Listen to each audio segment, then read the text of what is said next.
Hi, this is Defense Attorney John Teakell, and I'm here to speak to you about identity theft, more specifically focusing on identity theft charges in federal court, federal prosecutions for identity theft, and aggravated identity theft. Now, identity theft basically in federal court is the focus of the transfer or possession of documents that are fake, that are false identification documents. In other words, if you make, transfer, possess, or traffic in false identification documents, then you're guilty of what's referred to as identity theft.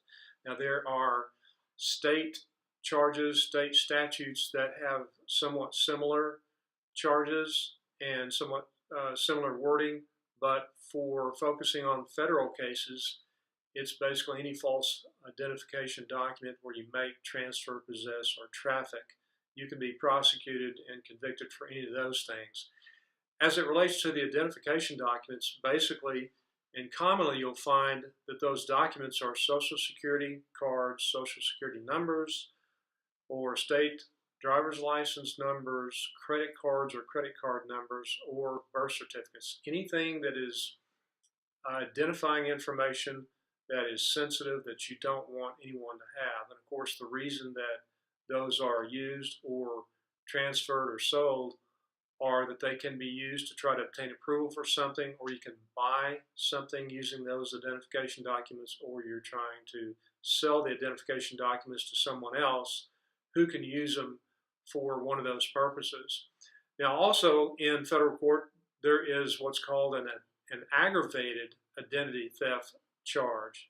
That means that it's more serious in the sense that if you're convicted of this, there's a mandatory sentence of 2 years, and that is stacked or consecutive to any sentencing guideline sentence on any other case in your indictment or any other case that you're charged with at that time.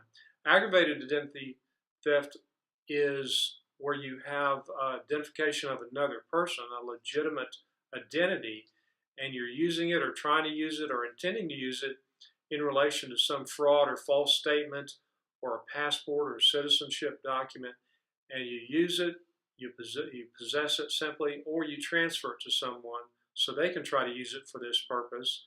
And that in itself is a separate federal crime for aggravated identity theft.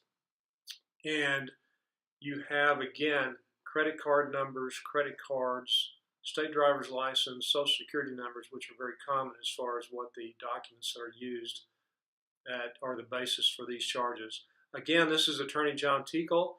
Any questions about these charges or any questions about any investigation that you have, or if you're charged with anything like this or know someone who is, have them call me. I'll be glad to help them with it. Thank you.